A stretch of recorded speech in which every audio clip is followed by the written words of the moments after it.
El sistema nervioso central va a estar constituido por el encéfalo, que a su vez está constituido por el cerebro, el cerebelo y el tronco encefálico, y la médula espinal. Cualquier infección que comprometa el sistema nervioso, tanto el parénquima como sus membranas que lo recubren, se va a definir como una infección del sistema nervioso central. Es importante conocer la anatomía de las meninges, porque sabemos que son una de las partes más afectadas por agentes etiológicos de diferente familia. Entonces, las meninges son membranas del tejido conectivo que van a cubrir a todo el sistema nervioso central, que a su vez van a estar constituidas por tres capas, ¿sí? Una externa, la dura madre, una intermedia, el aracnoides, y la pía madre, que va a estar pegada al parénquima del encéfalo o de la médula espinal, ¿sí? Si vemos el corte inferior, donde tenemos en primer plano el tejido nervioso, inmediatamente por encima la pía madre, la aracnoides y la dura madre, que constituyen las membranas meningias. Luego va a estar el hueso, el periósteo y la piel. El líquido cefalorraquídeo va a circular entre la pía madre y la aracnoides, y ahí se van a generar justamente las reacciones que tienen que ver con la manifestación inflamatoria que se provoca en la meningitis. También tenemos que conocer de qué hablamos cuando hablamos del líquido cefalorraquídeo, ¿sí? Que va a ser aquel líquido cuya función, además de proteger al cerebro y la médula espinal, va a transportar nutrientes y metabolitos y nos va a servir como distribuidor de fármacos también cuando debamos tratar, por ejemplo, una meningitis, ¿sí? El líquido cefalorraquídeo va a ser producido en los plexos coroideos de los tercer, cuarto ventrículo y los ventrículos laterales. Va a circular por el espacio subaracnoideo, ¿sí? A través del espacio y de diferentes cisternas y acueductos y forámenes, y va a ser reabsorbido en lo que llamamos las vellosidades aracnoideas. Es importante conocer las características del líquido cefalorraquídeo normal, ¿sí? Que va a ser un líquido que va a tener como aspecto, va a ser límpido, como cristal de roca, ¿sí?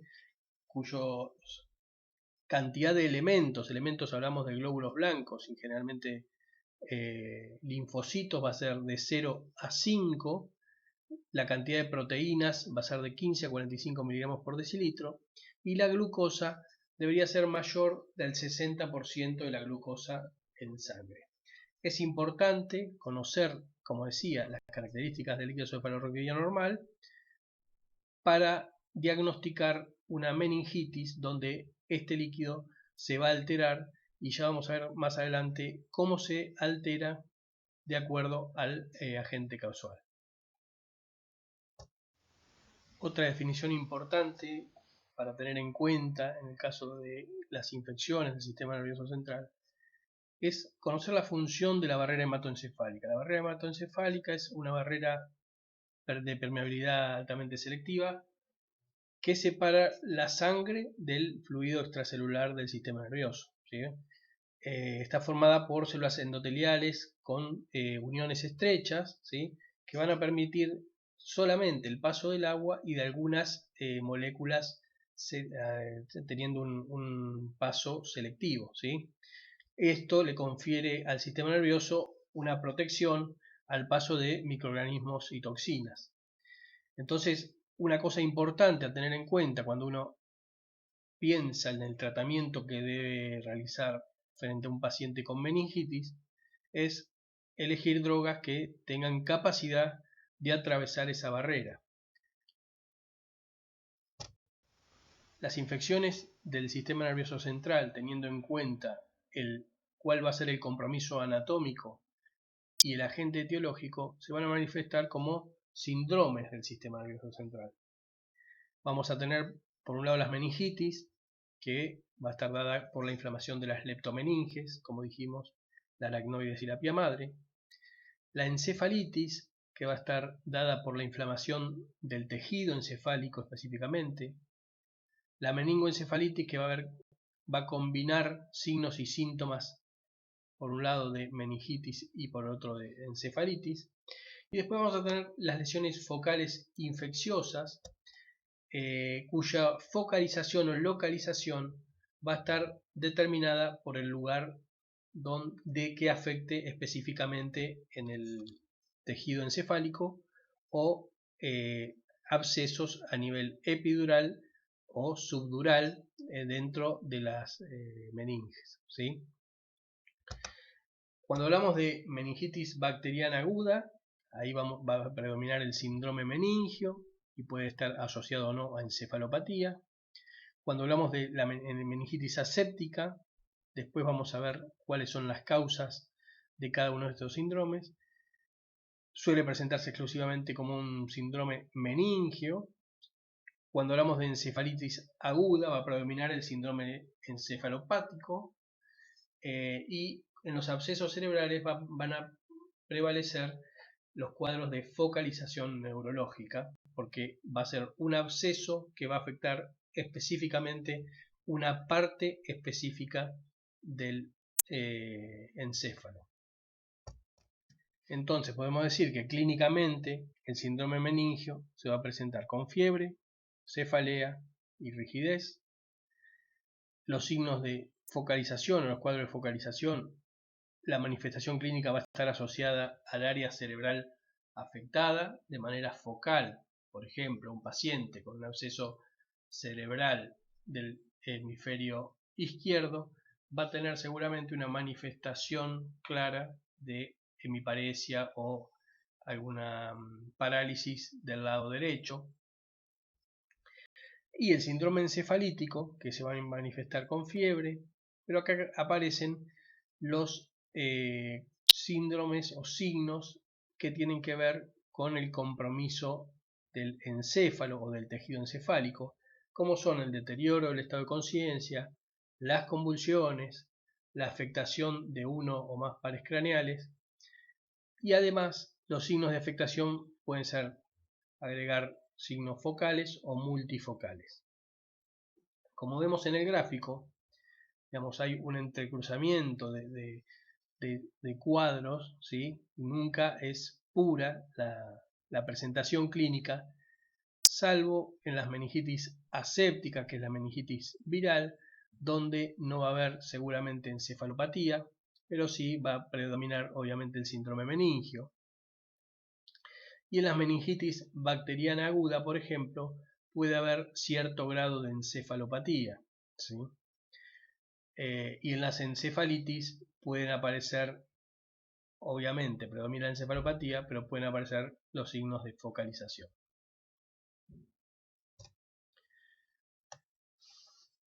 En la epidemiología de las meningitis en nuestro país existe una marcada subnotificación. Recuerden que las meningitis son de denuncia obligatoria, pero es evidente que no todos los casos son relevados y denunciados al Sistema Nacional de Vigilancia. Por lo tanto, los números no reflejan lo que realmente creemos que pasa. Uno puede hacer una clasificación según la etiología y vamos a ver un par de ejemplos de las causas más importantes. La clasificamos en bacteriana, donde el neumococo y el meningococo son la causa principal. Las virales, donde predominan los enterovirus y el herpes. Las micóticas, donde aparece ahí el criptococo, y esto se da en general en pacientes inmunodeprimidos como HIV.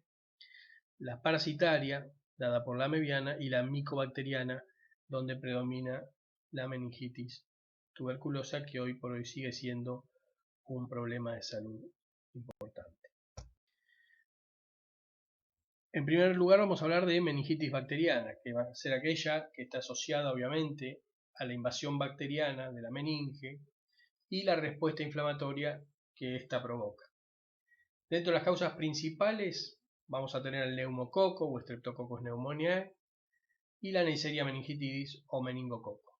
en menor medida y con diferencias de acuerdo a las características de los huéspedes, que tienen que ver con la edad o los estados de inmunodepresión. Vamos a tener el Haemophilus influenza B, la listeria, por ejemplo, o estreptococos del grupo B. Más adelante vamos a ver la etiología y sus factores predisponentes. La meningitis bacteriana es un cuadro grave, potencialmente mortal, pero más allá de la tasa de mortalidad, que llega al 20-30%, dependiendo del agente etiológico, tiene una alta tasa de secuelas, que va del 30 al 50%, que tienen que ver con daño cerebral permanente, con pérdida auditiva, con una epilepsia secuelar o dificultades en el aprendizaje cuando afecta a niños muy pequeños. Las mayores tasas de secuelas se van a dar con el Streptococcus pneumoniae. Básicamente el estreptococo provoca una gran tasa de secuelas en lo que es la parte auditiva. Cuando hablamos de la fisiopatología de la infección bacteriana, necesitamos un primer paso que va a ser la colonización de la nasofaringe del hospedador. Allí la producción de IgA en la mucosa nasofaringea va a ofrecer una protección frente a la colonización bacteriana, pero muchas bacterias han desarrollado proteasas frente a la IgA que destruyen e inactivan a esta inmunoglobulina. Comúnmente las bacterias patógenas del sistema nervioso central tienen una cápsula polisacarídica que la va a hacer resistente a la fagocitosis de los neutrófilos y a la opsonización por la vía del complemento. Esto es importante porque se ha visto que los Haemophilus o las Neisseria meningitidis que no tienen cápsula polisacarídica no van a ser capaces de producir meningitis. Esa cápsula va a activar el complemento, por lo que los pacientes esplenectomizados o con anemia de células falciformes, que van a tener incapacidad de activar esta vía, tienen un mayor riesgo de desarrollar meningitis por este tipo de gérmenes capsulados.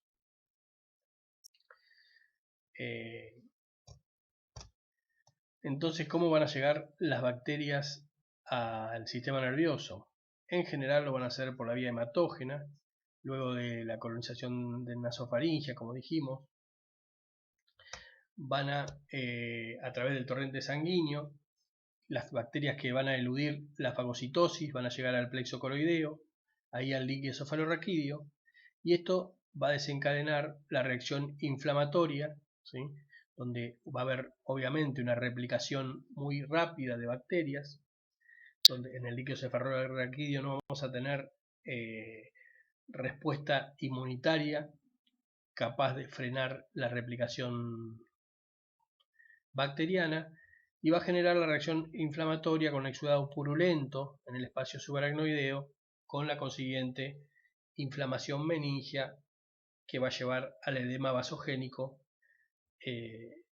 y al desarrollo de la meningitis. Otras formas de colonización y de infección del sistema nervioso va a ser por la vía de la contigüidad, focos contiguos a través de una otitis media, una mastoiditis o una sinusitis, que tiene una cercanía muy anatómica al cerebro y a las meninges, o a través de traumatismos o procedimientos quirúrgicos o la colocación de implantes o dispositivos, ¿sí? Un traumatismo craneal puede generar por contigüidad una meningitis, como en general vemos la colocación de un implante, digamos, en general una placa donde se coloniza por microorganismos y van a generar la meningitis de este tipo. Y más raramente se ve la vía nerviosa, donde por vía axonal retrógrada los gérmenes, en general virus, llegan hacia el sistema nervioso. Entonces, gracias a la invasión del sistema nervioso por ese germen que tiene un potencial neurotropo, con capacidad de colonizar mucosas, con invasión intravascular que tiene la característica o la posibilidad de cruzar la barrera hematoencefálica y causar dicha infección en el sistema nervioso, la respuesta inflamatoria va a generar vasodilatación cerebral con aumento de la permeabilidad de la barrera hematoencefálica, aumento de la cantidad de elementos o glóbulos blancos en el líquido cefalorraquídeo, aumento de las cavidades donde circula el líquido cefalorraquídeo por aumento de la producción y por obstrucción en la salida. Esto va a llevar a la hidrocefalia con el aumento de la presión intracraneal. Esto va a generar también reducción del flujo sanguíneo cerebral con glucólisis anaerobia. Esto va a dar justamente una característica de las infecciones bacterianas en el líquido cefalorraquídeo, que es la glucosa baja en el líquido cefalorraquídeo, y el daño neuronal, que va a estar dado por la liberación de los radicales libres, proteasas, elastasas, de neutrófilos, macrófagos y la microglía, y la producción del óxido nítrico, todo con un potencial de generar muerte celular. En esta diapositiva, simplemente para tener en cuenta cuáles son los eventos patogénicos, como son la colonización mucosa, la supervivencia intravascular de las bacterias, la capacidad de invadir la meninge y la posibilidad de supervivencia en el espacio subaracnoideo, que va a estar dado por factores bacterianos y factores del huésped, como vemos en este cuadro. Clásicamente, la presentación clínica de una meningitis bacteriana va a ser a través del síndrome meningio, con una tríada clásica de fiebre, cefalea y rigidez de nuca, agregando vómitos y fotofobia muchas veces, y alteración del nivel de conciencia que puede ir de un letargo leve hasta el coma profundo. Puede acompañarse con convulsiones en el 20-40%, además de lesiones de foco en caso de que esté acompañado, por ejemplo, de un absceso cerebral u otra lesión localizada. Las meningitis meningocócicas van a tener la característica de una evolución rápida y pueden estar acompañadas de una erupción petequial o purpúrica, y la meningitis neumocócica generalmente está precedida por una lesión, por una infección ótica de senos paranasales o una infección pulmonar, más raramente una endocarditis de las válvulas cardíacas. Al examen físico, característicamente va a haber rigidez de cuello y la rigidez generalizada, que va a estar dado por los signos de Kernig y Brusinski, que son signos que manifiestan justamente esa irritación meningia, donde al flexionar una parte del cuerpo va a manifestarse la flexión a distancia de otra parte. Si bien la causa principal de meningitis son el neumococo y el meningococo en líneas generales, las etiologías van a estar variando con el grupo etario y con los factores predisponentes del huésped. Entonces, cuando dividimos por edad, sabemos que en menores de un mes, el Streptococcus agalactiae, la Escherichia coli, la Listeria monocytogenes y la Klebsiella, por ejemplo, son las causas principales. Entre el mes y los 23 meses, sigue siendo Streptococcus agalactiae y Escherichia coli, aparece Haemophilus influenza y aparecen Streptococcus pneumoniae y Neisseria meningitidis. Entre los 2 y los 50 años, las causas principales son Streptococcus pneumoniae y Neisseria meningitidis. Y en los mayores de 50 años sigue siendo Streptococcus, Neisseria, pero aparece la Listeria y los bacilos gram negativos. En inmunocomprometidos, Streptococcus pneumoniae y Neisseria siguen siendo frecuentes. Sigue también la Listeria monocitógenes como un germen potencial, y aparecen los bacilos gram negativos y la Pseudomonas aeruginosa, por ejemplo. En pacientes que tienen fracturas de cráneo aparece el Streptococcus, el Haemophilus y los Streptococcus beta hemolíticos del grupo A. Y en los pacientes con traumas de cráneo o neuroquirúrgico aparece el Staphylo aureus y los Staphylococcus coagulasa negativo, como los bacilos gram negativos y la Pseudomonas aeruginosa. En esta diapositiva y en la que sigue vemos la asociación del microorganismo a los grupos de edad y con algunos estados específicos de déficit inmunológicos o algunas zonas endémicas específicas para algunos gérmenes.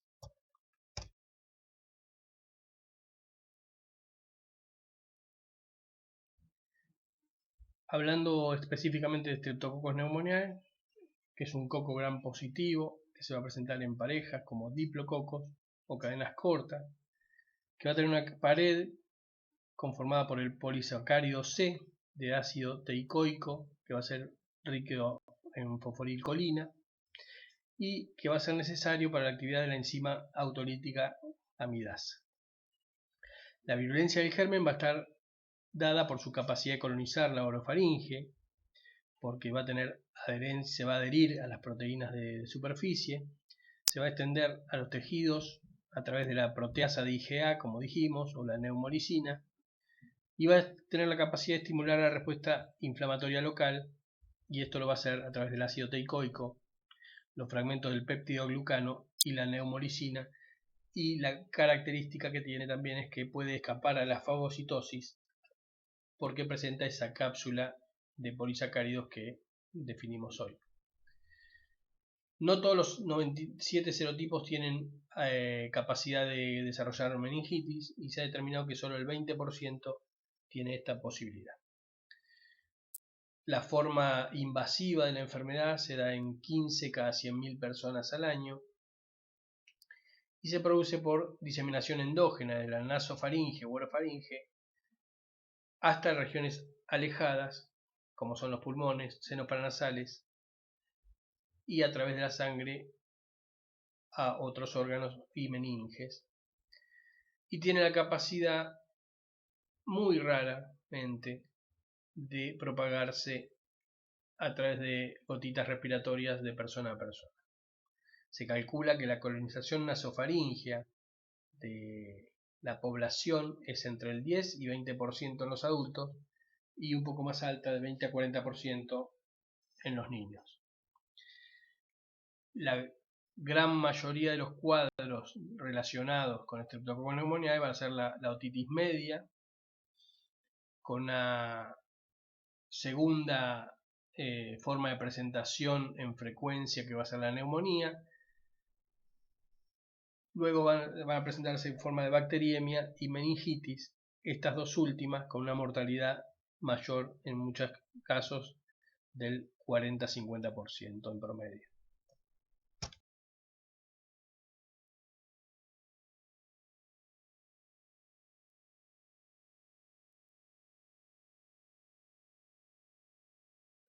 Para hacer diagnóstico de Streptococcus pneumoniae o meningitis por neumococo, vamos a utilizar la microscopía directa, que va a ser muy sensible siempre que el paciente no haya recibido antibióticos previamente. El cultivo también va a tener una muy alta sensibilidad.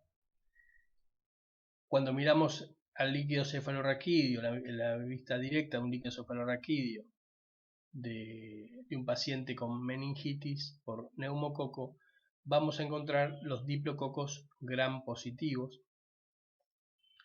El medio de cultivo van a ser los cultivos enriquecidos y se podrá cultivar tanto el líquido cefalorraquídeo como los hemocultivos.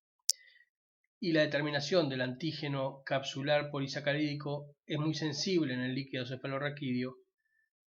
También con menor sensibilidad se puede hacer un antígeno urinario que en el caso de las meningitis va a ser menos sensible, pero estos últimos métodos no sirven para aquellos pacientes que muchas veces han recibido antibióticos previamente y en los que el cultivo puede ser negativo.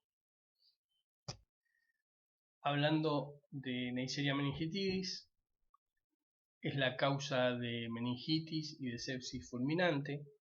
Se presenta como una forma endémica cuando existen 1 o 2 casos por 100.000 habitantes en un área geográfica dada. Definimos brote cuando existen más de 3 casos por el mismo serogrupo en una misma comunidad en un periodo menor a 3 meses. Y después vamos a tener la forma esporádica. Los humanos son los únicos hospedadores y la colonización, dependiendo de los grupos de población, pueden ser entre el 50 y el 30% de la población. Puede existir la transmisión persona a persona por aerosoles respiratorios, y acá hay que prestar atención a aquellas personas que son portadores asintomáticos y que diseminan la bacteria. En general ocurre en lugares cerrados. Las formas de presentación puede ser meningitis sin shock con un 37-49% y una mortalidad que es aproximadamente del 1%. La meningitis con shock con una menor frecuencia, donde la mortalidad llega al 12%.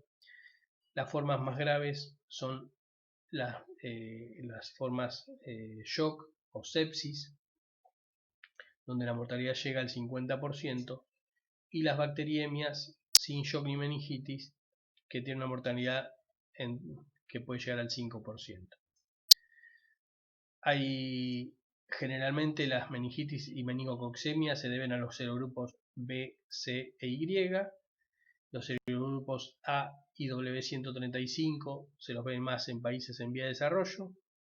Son más frecuentes en niños menores de 5 años, como hoy vimos cuando definimos la etiología de acuerdo a los grupos etarios.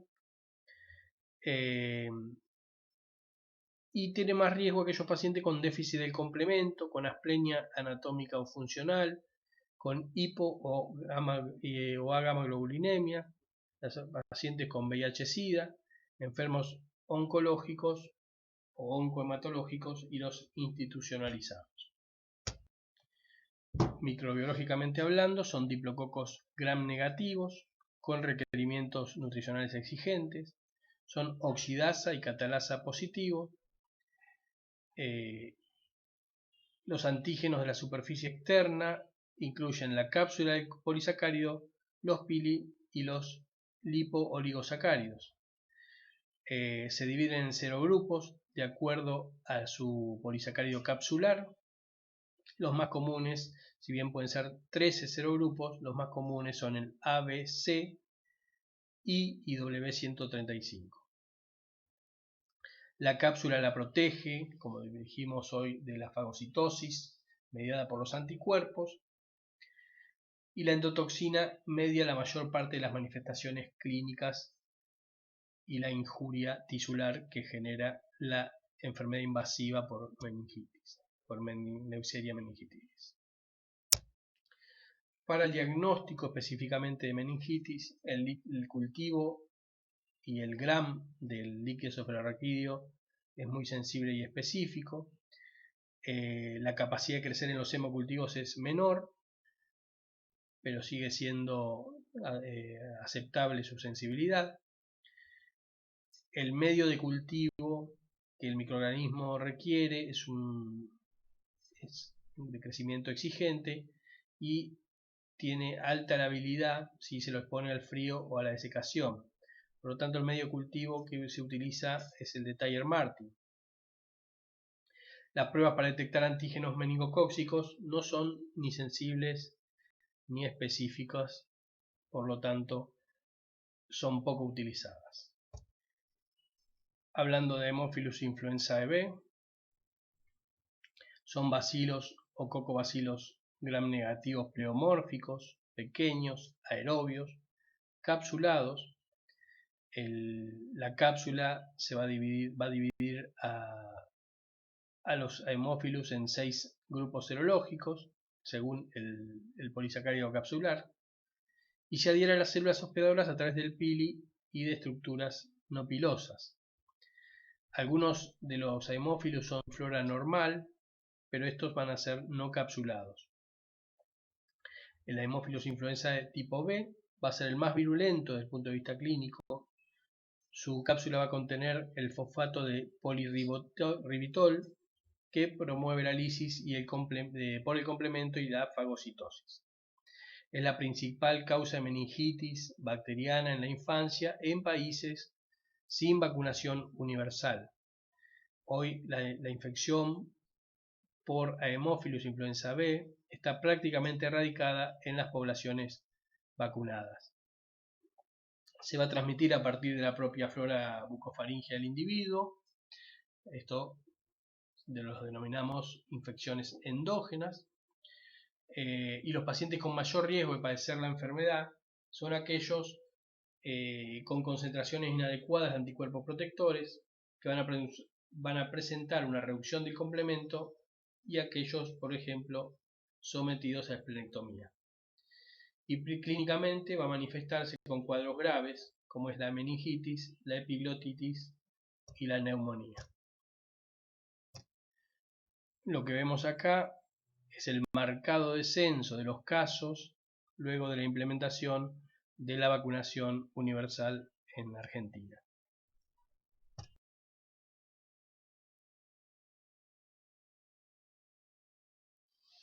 Listeria monocytogenes, como vimos, es una bacteria que va a provocar meningitis en los extremos de la vida y en pacientes con déficit inmunológicos. Es una bacteria gram positiva, anaerobia facultativa, de crecimiento intracelular, resistente a pHs extremos, a bajas temperaturas y a las sales, que gracias a eso puede sobrevivir en el entorno gástrico, colonizar el intestino, cruzar la barrera intestinal, la hematoencefálica y la materno-fetal, dando cuadros leves en las embarazadas, pero con repercusión importante en el feto o en el neonato. Como dijimos, tiene factores de virulencia como son las proteínas de superficie llamadas internalinas, la listerolicina o las fosfolipasas. El riesgo más elevado en inmunodeprimidos, en pacientes con enfermedades crónicas como los diabéticos, los cirróticos, los pacientes con insuficiencia renal y los mayores de 60 años, embarazadas y neonatos. Y el diagnóstico de la meningitis va a estar por la tinción del líquido cefalorraquídeo de Gram, pero esta va a ser poco sensible y específica. Y el diagnóstico requiere muchas veces el aislamiento en el cultivo del líquido cefalorraquídeo en sangre u otros líquidos o tejidos estériles. Pero el cultivo en el líquido cefalorraquídeo va a ser poco sensible en la romboencefalitis, en la cerebritis y el absceso del sistema nervioso.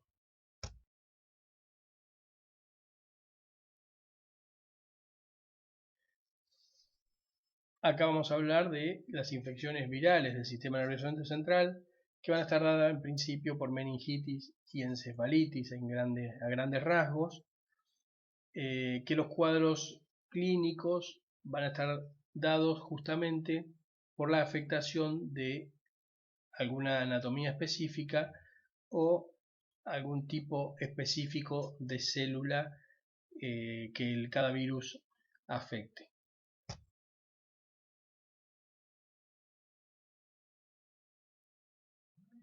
Dijimos anteriormente que la principal causa de meningitis eran los virus, pero muchas veces la identificación del agente causal puede ser difícil, ya que los virus, como sabemos, se diagnostican a través de métodos moleculares que son caros y que no están siempre disponibles, y que la sensibilidad y especificidad varía para diferentes tipos de agentes. La meningitis viral por lo general es la menos grave de las meningitis y la mayoría de las veces cursa con un cuadro benigno, autolimitado, sin necesidad de un tratamiento. Puede complicarse en aquellos pacientes inmunodeprimidos y en los niños menores de 1 año, donde se pueden ver formas más graves y las complicaciones son más frecuentes. La causa más frecuente de meningitis virales, si bien hay una cierta variación con los grupos etarios, en general la causa principal son los enterovirus no polio. Entre ellos vamos a encontrar en los virus Coxsackie, los virus ECO y los enterovirus 68 y 71. Después le van a seguir los virus del herpes simple, otros virus transmitidos por artrópodos. El HIV puede dar una meningitis y en general lo da en la primoinfección o en la infección aguda. Y las causas menos frecuentes de meningitis viral, la presentación como un síndrome meningio sin compromiso encefalítico, puede ser los virus de Epstein-Barr, virus de la parotiditis, el virus de sarampión o la varicela, que en general no cursan como una meningitis sola, sino van a cursar asociado a un cuadro más de encefalitis. Cuando hablamos de encefalitis, nos referimos por definición a la inflamación del encéfalo, que si bien puede tener muchas causas, dentro de las que se encuentran las causas no infecciosas, la más frecuente va a ser la infección viral. Dentro de las infecciones virales que provocan encefalitis vamos a tener la encefalitis viral aguda, que va a ser por la invasión y acción directa del virus sobre el tejido cerebral, con la consecuente inflamación y muerte neuronal, que a su vez puede dar daños localizados o una panencefalitis con un daño generalizado en el sistema, en el cerebro. Puede ser dado también por una infección primaria, ¿sí?, que es la infección inicial donde el virus ingresa al organismo, o por la reactivación de un virus que se encuentre en estado latente y que se reactiva por algún estado de inmunocompromiso del paciente. Y después tenemos la encefalomielitis posinfecciosa, que va a ser generada por la respuesta inmunológica contra el virus, provocando una desmielinización perivascular de la sustancia blanca cerebral, y en general va a estar dada en respuesta a virus que provocan infecciones del tracto respiratorio o infecciones del tracto gastrointestinal. Dentro de las encefalitis virales agudas, la causa más frecuente va a ser el virus del herpes simple, tanto el 1 como el 2. Menos frecuentemente aparecen el virus de la varicela zoster, el virus del Nilo occidental o el virus de la encefalitis de San Luis. También pueden provocar encefalitis el virus de Epstein-Barr y el virus del herpes humano tipo 6. Y menos frecuentemente aparecen la rabia, la chikungunya, el virus Nipah, el citomegalovirus, los enterovirus y virus parotiditis, que en general, como decíamos, da más cuadros de meningitis, no tanto encefalitis. Y después menos frecuentemente aparecen las encefalitis equinas del este y del oeste, que son cuadros endémicos que están determinados en alguna zona geográfica específica, y más raramente la fiebre amarilla y el dengue pueden aparecer como un estado de encefalitis. Dijimos que la principal causa de encefalitis en el adulto es el virus del herpes simple. En los niños, la principal causa de infección encefálica va a ser el virus de la varicela, pero esto es más frecuente en países que tienen una baja tasa de vacunación. Otros enterovirus, diferentes de la polio, como el Coxsackie-A+B, el ecovirus y los enterovirus 70 y 71, también provocan el 85% de los casos de encefalitis virales en pacientes o en zonas donde la vacunación para varicela es alta.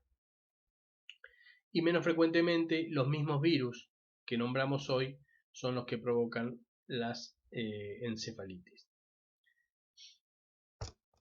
En este cuadro y en el que sigue vamos a ver un resumen de los principales virus que afectan el sistema nervioso central, pero vamos a hacer hincapié en la familia Togaviridae, por ejemplo, donde la rubiola puede provocar encefalitis en adultos jóvenes, raramente en niños. Esto en poblaciones donde la tasa de vacunación no es la adecuada. Dentro de los Togaviridae encontramos los alfavirus y ahí encontramos las encefalitis equinas del este, del oeste y la de Venezuela, que afecta a niños lactantes y adultos mayores y que es endémica en diferentes regiones del norte, centro y Sudamérica. Dentro de los flavivirus vamos a encontrar el virus de la fiebre amarilla o el dengue o la encefalitis japonesa o encefalitis del Nilo Occidental o la encefalitis de San Luis, cuya forma de presentación es a través de una encefalitis bien típica clínicamente y que van a tener variación también en la presentación geográfica regional como endemoepidémicas. Dentro de la familia Paramyxoviridae vamos a tener el virus de la parotiditis, que en general se va a presentar como forma de meningitis y más raramente puede aparecer como forma de encefalitis precoz o tardía. Las meningitis van a tener una presentación benigna en niños, adolescentes y adultos jóvenes, y las encefalitis son formas más graves y especialmente las formas posinfecciosas que pueden dejar secuelas neurológicas importantes. El virus del sarampión, vamos a ver más adelante cuáles son las formas de presentación en el sistema nervioso central, pero puede dar formas de encefalitis aguda o crónica, esta última como una forma desmielinizante. Virus de la rabia lo vamos a ver en zoonosis. Y después cualquier infección viral, como por ejemplo virus de ébola, Marburgo, los virus mismos de influenza o otros tipos de encefalitis de los que provocan los Bungiaviridae, pueden dar diferentes grados de afectación del sistema nervioso en forma de encefalitis. En este cuadro le vamos a dar importancia a la familia Retroviridae, el HIV, vemos que puede dar un cuadro de meningoencefalitis o encefalitis en la infección aguda y además por afectación directa del virus al sistema nervioso puede dar en las infecciones de larga data en el estadio de SIDA la demencia asociada al SIDA. Los grupos etarios van a tener que ver con la afectación por este virus y en pacientes que tienen obviamente factores de riesgo para la adquisición. Dentro de la familia Picornaviridae encontramos el poliovirus, el virus de la polio, clásicamente la forma de poliomielitis paralítica y meningitis, la forma de encefalitis fue más rara. Hoy sabemos que prácticamente está erradicada la polio en las Américas. Después encontramos los enterovirus, que van a ser la causa principal de meningitis aséptica y también puede provocar encefalitis en diferentes grupos etarios. Son formas con baja mortalidad que en los lactantes pueden ser más graves. Y dentro de los hepatovirus, el virus de la hepatitis A puede dar un cuadro de encefalitis, pero es una presentación muy rara. Acá encontramos un resumen de las afectaciones del sistema nervioso por el virus del herpes, por la familia Herpesviridae, donde encontramos herpes 1 y herpes 2, causantes de encefalitis y meningitis. Más adelante los vamos a desarrollar. Varicela zoster, que puede provocar encefalitis en niños y adolescentes y en pacientes inmunocomprometidos con una presentación con una alta mortalidad que puede llegar al 20%. La infección por el citomegalovirus, que puede dar en adultos jóvenes inmunocompetentes formas de meningoencefalitis o radiculopatías, pero que son infrecuentes. Pero lo que más vemos por citomegalovirus son los cuadros de encefalitis, mielitis o enfermedades radiculares de afectación a las raíces nerviosas en los pacientes que tienen SIDA, trasplantados, etc., inmunocomprometidos. Y el virus del Epstein-Barr, o virus de la mononucleosis infecciosa, que puede presentarse como complicación de la mononucleosis infecciosa en forma de meningitis, encefalitis o mielitis transversa, y en los inmunodeprimidos puede inducir a enfermedades oncohematológicas como el linfoma de Burkitt, el linfoma primario del sistema nervioso o el carcinoma nasofaringeo, esto en general en pacientes HIV positivos. Acá vemos la patogenia de las infecciones por enterovirus. Son virus cuya puerta de entrada es la boca y la vía respiratoria. Desde aquí van a replicar en la orofaringe y en las amígdalas y en el intestino, y desde ahí se van a dirigir por el torrente sanguíneo provocando una viremia primaria que los va a hacer depositar en otros órganos que pueden afectar. Cuando atraviesan la barrera hematoencefálica, llegan al sistema nervioso central, donde van a provocar los cuadros de meningitis o encefalitis. Ya contamos previamente qué cuadros pueden provocar los diferentes tipos de virus.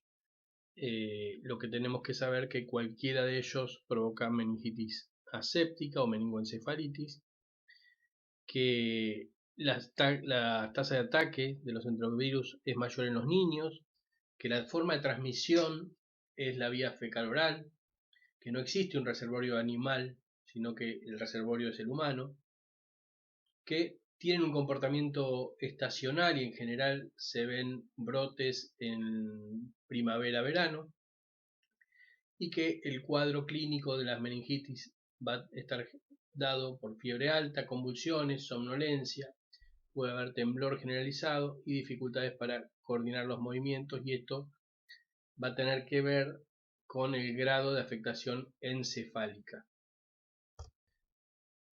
El aislamiento viral se va a lograr por la técnica de reacción en cadena de la polimerasa, que en general es una técnica muy cara y que no está disponible siempre, y que cuando los cuadros son leves y autolimitados, como ejemplo las meningitis asépticas, no siempre puede obtenerse el diagnóstico. Y después tenemos las pruebas de anticuerpos con IgM e IgG, esta última con muestra pareada, con dos determinaciones, con 2 semanas de diferencia. El aumento del título entre una muestra y la otra va a ser diagnóstico de infección por enterovirus. En este cuadro lo que vemos es la evolución clínica y la oportunidad de realizar técnicas diagnósticas de acuerdo a la evolución. Entre los días 2 y 4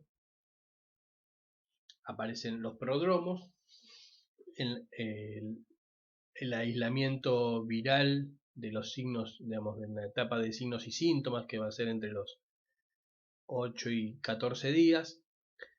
Va a ser posible en las fauces y en las heces del paciente, y en el líquido cefalorraquídeo va a ser posible aislarlo en la etapa final de la clínica, y los anticuerpos van a aparecer a partir de las 2 semanas del cuadro.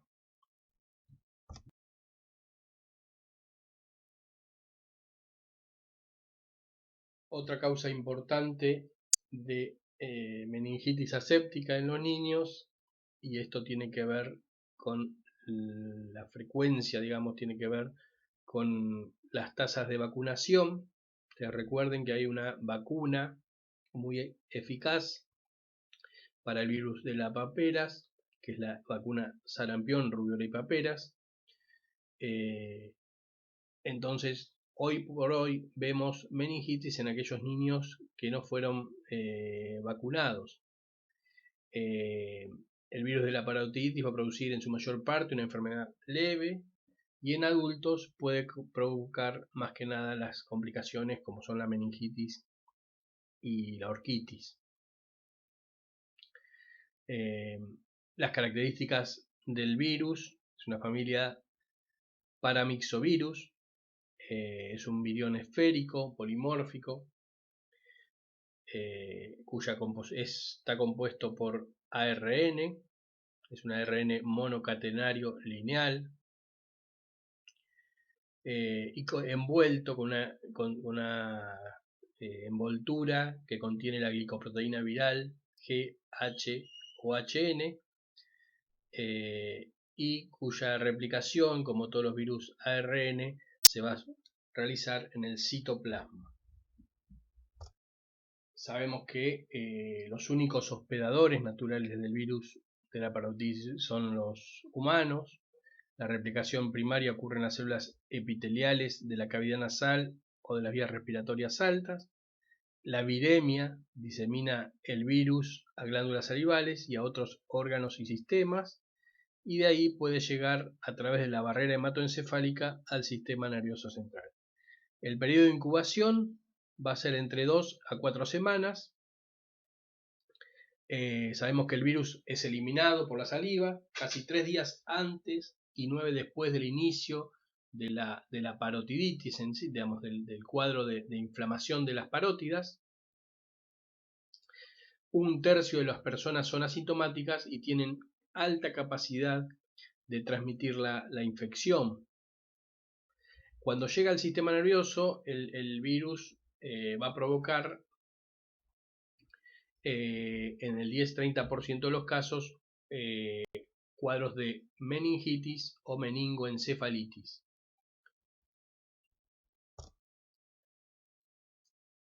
Los testículos y los ovarios pueden estar afectados generalmente en la pubertad, entre el 20 y el 50% de los varones. Y se han informado pancreatitis en el 4% de los casos. La inmunidad va a ser permanente luego de una sola infección.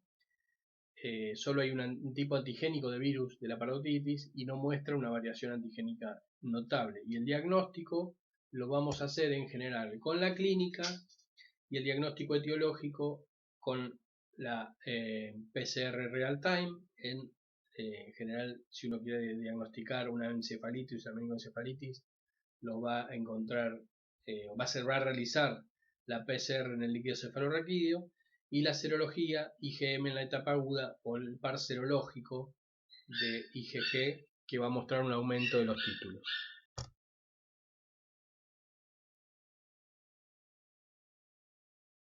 Dijimos que una causa posible de encefalitis es la infección por el virus sarampión. Esto en general en poblaciones donde la vacunación no es la adecuada. Vamos a ver un poco en este cuadro la historia natural de la infección por el virus del sarampión, que tiene un periodo de incubación que puede ir entre los 10 y los 14 días, con una fase prodrómica donde van a aparecer los síntomas respiratorios iniciales o el triple catarro y las manchas de Koplik en la mucosa yugal, para luego llegar al periodo de estado con el inicio del exantema. Paralelamente, con el inicio del exantema comienza a elevarse los anticuerpos IgM en la etapa aguda, y más posteriormente los anticuerpos IgG, que van a ser los que van a persistir positivos durante toda la vida y van a generar inmunidad. Como todo virus de ingreso respiratorio, va a haber una replicación en el epitelio respiratorio con una diseminación a los monocitos y macrófagos, células endoteliales y epiteliales de sangre, y también de órganos linfoides, donde se va a generar justamente la respuesta inmunitaria específica contra el virus. Dentro de las complicaciones más frecuentes del sarampión está la neumonía por el virus sarampión, que va a estar causada por infecciones bacterianas sobreagregadas con una alta tasa de mortalidad.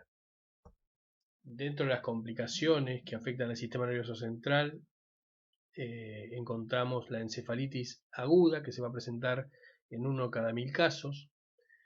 Lo que tenemos que decir es que no existe una correlación evidente entre la gravedad del cuadro de sarampión y la aparición de complicaciones. Esto es, puede haber complicaciones neurológicas en pacientes con un cuadro leve de exantema o de cuadro infeccioso. La encefalomielitis posinfecciosa, o llamada también encefalitis diseminada aguda, que va a tener la característica de ser una enfermedad autoinmune que va a estar asociada a la respuesta inmune contra la proteína básica de mielina. Por lo tanto, se va a comportar como una enfermedad desmielinizante con una mortalidad que va entre el 10 y el 20%, y en los pacientes que sobreviven van a tener secuelas neurológicas importantes. Y años después puede surgir la panencefalitis esclerosante subaguda, que es muy poco frecuente, que es una enfermedad de comienzo insidioso que puede aparecer entre 5 y 15 años después de un caso de sarampión, y se va a caracterizar por el deterioro mental progresivo, por un cuadro de encefalitis progresiva, con movimientos involuntarios, rigidez muscular, y el paciente puede llegar al estado de coma y a la muerte al cabo de 1 a 3 años. Este cuadro lo que muestra son los métodos de diagnóstico de elección frente a cada situación en la infección por sarampión, y cuál es la mejor muestra para obtener el mejor rédito. Durante los primeros 30 días del comienzo del exantema, la detección de IgM por inmunofluorescencia y ELISA va a ser de elección. En el periodo agudo y la convalecencia vamos a tener la seroconversión de IgG, que puede acompañar al IgM, también por inmunofluorescencia y ELISA. Seroconversión hablamos tener un resultado inicial negativo y un resultado a las 2 semanas positivo para IgG. A eso lo denominamos como seroconversión. Cuando hay una neumonía, vamos a poder aislar el virus en cultivo por aspirar un nasofaringio, lo mismo que en la orina. Y en los cuadros neurológicos, la mejor forma de diagnosticarlo es a través de la PCR en el líquido cefalorraquídeo, excepto en las manifestaciones de la panencefalitis esclerosante subaguda, donde la detección de IgG en el líquido cefalorraquídeo va a ser el método de elección. Ya nombramos anteriormente a la familia Herpes viridae como causa frecuente de infecciones de compromiso del sistema nervioso. El herpes 1 y 2 dijimos que podían provocar encefalitis, meningitis, meningoencefalitis neonatal y formas diseminadas en neonatos. Estas formas diseminadas son formas graves que ocasionan frecuentemente la muerte del niño. El virus de la varicela zoster puede manifestarse como una meningitis aséptica, como encefalitis, como una mielitis transversa, una vasculitis del sistema nervioso, y como en la presentación del herpes zóster, que es ese herpes de presentación metamérica como reactivación de una infección de la infancia por el virus varicela. El citomegalovirus también es un virus que compone la familia Herpesviridae y puede dar, como vimos hoy, encefalitis, polirradiculitis, ventriculitis, mielitis, citomegalovirus congénito, que es muy grave también para el recién nacido, y formas graves y diseminadas en pacientes con SIDA, por ejemplo, inmunocomprometidos como los trasplantados o pacientes con tratamientos inmunosupresores. Y el virus del Epstein-Barr, que es el virus de la mononucleosis infecciosa, en el sistema nervioso nos va a dar meningoencefalitis, una ataxia cerebral aguda, meningitis aséptica, y está relacionado con el linfoma primario del sistema nervioso central en el SIDA. Estos virus tienen la característica general de adherirse a la membrana celular y provocar la fusión, donde inicia ahí la replicación. Una vez que la nucleocápside llega a la membrana nuclear, se inicia en ese momento el proceso de transcripción, y la replicación. Ahí pueden ocurrir dos situaciones: que los virus provoquen la lisis de la célula, ¿sí? Que rompan la célula, y eso lo vamos a denominar como infección aguda lítica, o que estos virus generen lo que llamamos latencia o infección crónica o persistente. La latencia va a ser una forma habitual en este tipo de virus, con una permanencia en el hospedador que va a ser ilimitada temporalmente. La transcripción y la síntesis se van a producir en 3 fases. Esa etapa inmediatamente temprana, llamada alfa, se produce una unión de proteínas al DNA para que va a regular la transcripción. Luego va a haber una fase de síntesis de proteínas tempranas, beta, y posteriormente la síntesis de proteína estructuralmente tardía o gamma. Aquellos virus que realizan su ciclo replicativo en forma completa van a destruir la célula hospedadora, produciendo lo que decíamos, como llamábamos recién, la infección lítica, y aquellos que solo transcriben la información genética sin replicarse quedarán en ese estado de infección latente en diferentes células o estirpes celulares. Por ejemplo, el virus del herpes simple quedará latente en el ganglio nervioso, o el virus del Epstein-Barr quedará latente en el linfocito B, por ejemplo. El paradigma de la infección persistente latente en la familia de herpes es el herpes simple, que se va a manifestar como vesículas en piel y mucosas, cuya puerta de entrada va a ser el contacto directo con piel o mucosas a través de fómites, y ese virus va a quedar en estado latente en el núcleo del ganglio sensorial, y ante diferentes tipos de estímulos la infección puede reactivarse como una reactivación de tipo anterógrado, con nueva manifestación a nivel de neurona sensorial y de la piel. En esta diapositiva mostramos las principales características del citomegalovirus, y creemos importante definir las formas clínicas, la forma aguda o infección aguda primaria, la forma congénita, y definimos también la latencia, que es esa capacidad que tiene el virus de mantenerse en estado latente, que posiblemente sean las células madre CD34, esa persistencia del genoma viral sin producción de virus infeccioso, pero ante un estímulo esa capacidad de reactivarse, y llamamos estímulo a una disminución del sistema inmunitario del hospedador, que va a producir una mayor producción de viriones con diseminación a diferentes órganos. Y la recurrencia en infección crónica persistente, el virus se va a eliminar por saliva o por otras secreciones en forma intermitente y a bajos títulos, lo que esto puede generar que un individuo inmunocompetente y sin enfermedad esté diseminando el virus y contagiando la infección.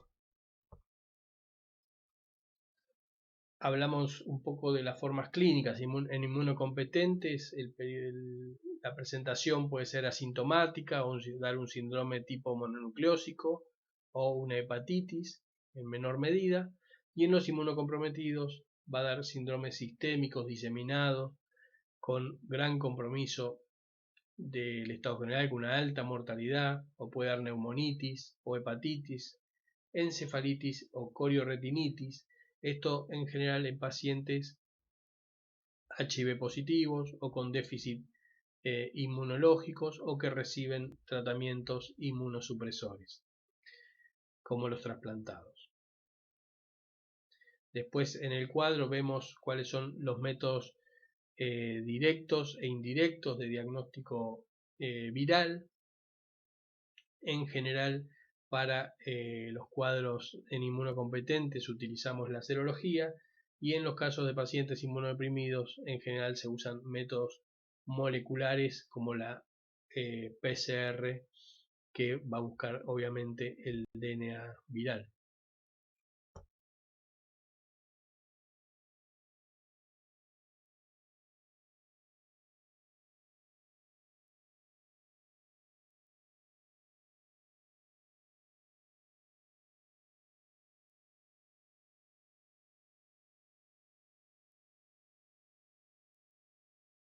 Para el diagnóstico de meningitis, lo que necesitamos hacer es la punción lumbar, que es la forma de extraer el líquido cefalorraquídeo y así poder ver sus características. La aguja raquídea se va a introducir entre el tercer y cuarta vértebra lumbar, y ahí se va a obtener el líquido que nos va a dar una pauta de acuerdo a las características físico-químicas, citológicas y la visión en el directo para Gram, nos va a dar una pauta de cuál puede llegar a ser el agente etiológico del cuadro clínico. Al líquido cefalorraquídeo se lo va a enviar para analizar en lo que es recuento de leucocitos y su fórmula leucocitaria. Ahí recuerden que hay etiologías donde predominan las células mononucleares frente a otras etiologías que van a predominar las polimorfonucleares. Se va a pedir también recuento de eritrocitos, la concentración de glucosa, la concentración de proteínas, la tinción de Gram y el cultivo bacteriano. Y en función de la sospecha clínica hay otras pruebas que uno puede agregar. Raramente vamos a pedir en nuestro medio un cultivo de virus, pero sí vamos a pedir pruebas de reacción en cadena de polimerasa o PCR para diferentes tipos de virus, BDRL si sospechamos la etiología causada por espiroquetas, tinciones y cultivos para bacilo ácido alcohol resistente cuando sospechemos tuberculosis, la visión de tinta china, la tinción de tinta china cuando sospechamos una meningitis por criptococo, por ejemplo, y en esos casos también vamos a pedir el antígeno polisacárido del criptococo. Podemos pedir, si hay sospecha, cultivos para hongos y otras pruebas más raras que se utilizan más raramente, que tiene que ver en función de la etiología que uno sospecha. Ya con la observación directa del líquido cefalorraquídeo, uno podría tener una orientación etiológica según su aspecto. Cuando el líquido cefalorraquídeo es claro, uno va a sospechar la etiología en general viral, y ahí, como dijimos, los enterovirus y herpes 1 y 2 son la causa principal. Las micóticas pueden dar líquidos claros, o las parasitarias, y algunas bacterianas como la tuberculosis, la sífilis y otras más raras pueden dar un líquido cefalorraquídeo claro. Cuando el líquido cefalorraquídeo es turbio, acá uno tiene que pensar obviamente en las infecciones bacterianas, principalmente meningococo, neumococo y haemophilus, y las infecciones micóticas por cándida especialmente o por cualquier otro agente que aumente el valor de neutrófilos en el líquido cefalorraquídeo. Uno puede acercar también, de acuerdo a los hallazgos en el líquido cefalorraquídeo, a las causas infecciosas específicas. La infección viral, la meningitis viral, va a tener un recuento entre 50 y 1000 células, pero van a ser siempre de predominio mononuclear. La glucosa va a ser mayor a 45 miligramos por decilitro o mayor al 50-60% del valor de la glucemia, o sea, de la glucosa en sangre, y las proteínas van a estar por debajo de 200 miligramos por decilitro. Cuando las infecciones son bacterianas, aparece un recuento de leucocitos muy elevado, entre 1000 y 5000 o más, con un claro predominio neutrófilo. la glucosa va a estar muy disminuida y las proteínas van a estar entre 100 y 500 miligramos por decilitro. La meningitis tuberculosa va a mostrar un recuento moderado de leucocitos, siempre con predominio mononuclear, con una glucosa baja y proteínas que pueden estar normales o llegar a valores importantes. Y la meningitis criptocóxica puede dar un cuadro muy parecido a la meningitis tuberculosa. Para las infecciones virales vamos a necesitar hacer detección del genoma viral por técnica de PCR con diferentes grados de sensibilidad y especificidad de acuerdo a los diferentes virus. Más que nada y de acuerdo a la etiología más frecuente, una PCR para herpes simple 1 y 2 tiene mayor del 95% de sensibilidad y especificidad en el líquido cefalorraquídeo, lo mismo que para varicela zoster y para citomegalovirus.